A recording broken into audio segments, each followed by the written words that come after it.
भाटी जी, आपने जो बात कही ना कि गंभीरता पूर्वक आज से शुरुआत हो रही है, तो देखिए, क्या ऐसा नहीं लगता आपको कि ये शुरुआत करते करते, ये इब्तिदा करते करते इंतजार लंबा हो गया और काफी देरी हो गई? और जो दूसरी बात आप कह रहे हैं कि गंभीरता से आप लेंगे, गंभीरता से तो सर देश ले रहा है ना बीजेपी को। देखिए कैसे एक के बाद एक राज्यों में जीत बीजेपी को मिलती जा रही है। तो यहां जरूरत तो इस बात की है कि आप लोगों को खुद जनता के बीच में इस तरीके से प्रेजेंट करें कि जनता आप लोगों को गंभीरता से ले। सर उसके लिए क्या करेंगे?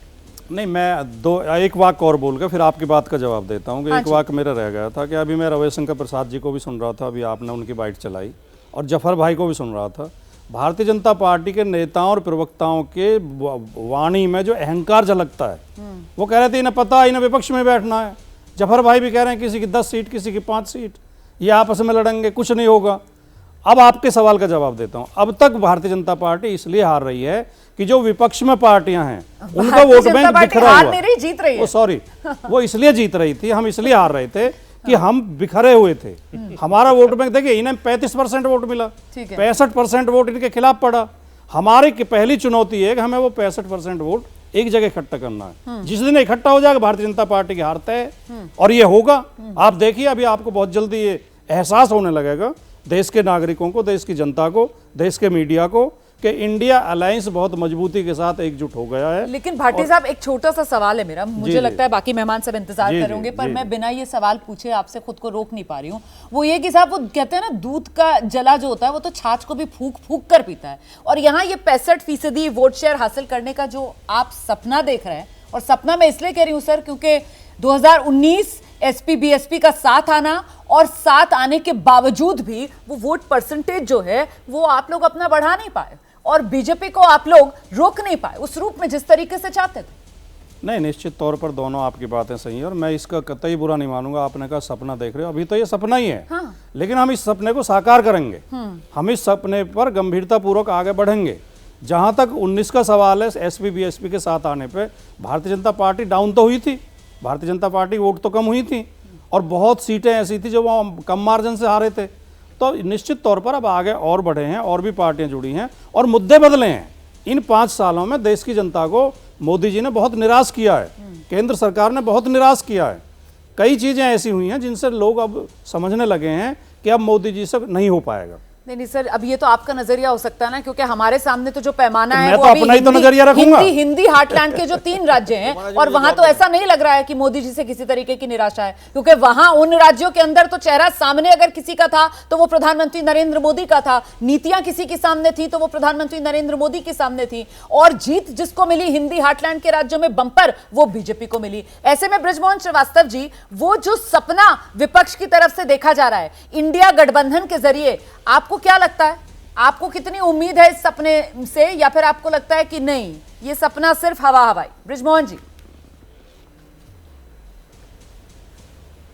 रोमाना जी, देखिए कि जो आज INDIA की जो मीटिंग हो रही है, इसके पहले भी मीटिंग्स हुई, ये लोग तो आओ मीटिंग खेलें का खेल खेल रहे हैं। मीटिंग होती है, बैठक होती है, लेकिन बैठक में कोई फैसला नहीं होता, और अगर कोई फैसला होता है जिसकी की घोषणा भी की जाती है, उसका क्रियान्वयन नहीं होता। जैसे कि उदाहरण के लिए मुंबई में जब इनकी बैठक हुई, उसमें बहुत स्पष्ट रूप से कहा गया था कि हम भारत की राजधानी में एक अपना सेक्रेटरिएट बनाएंगे, और उसमें हम अपना एक कन्वीनर भी बनाएंगे, और मीडिया के लिए हम वहाँ पर कुछ लोगों को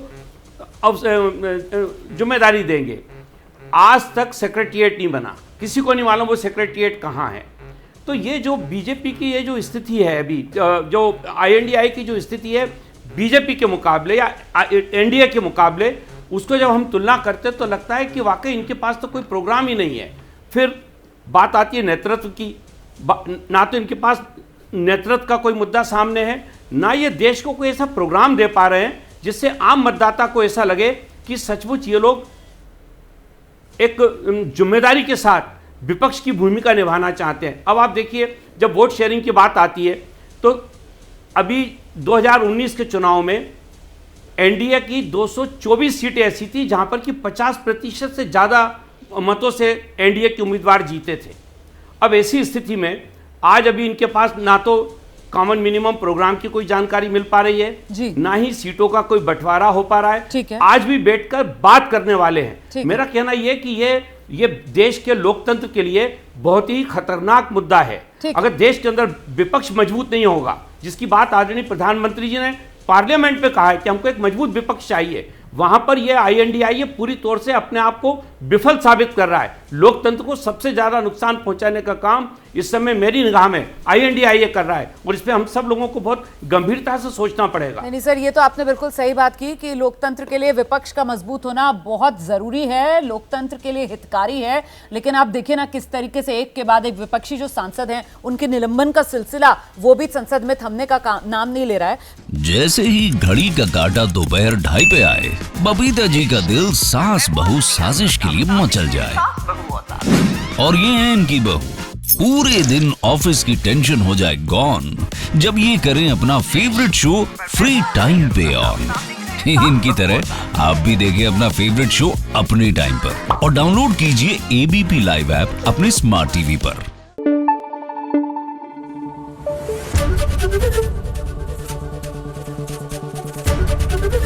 ABP न्यूज आपको रखे आगे।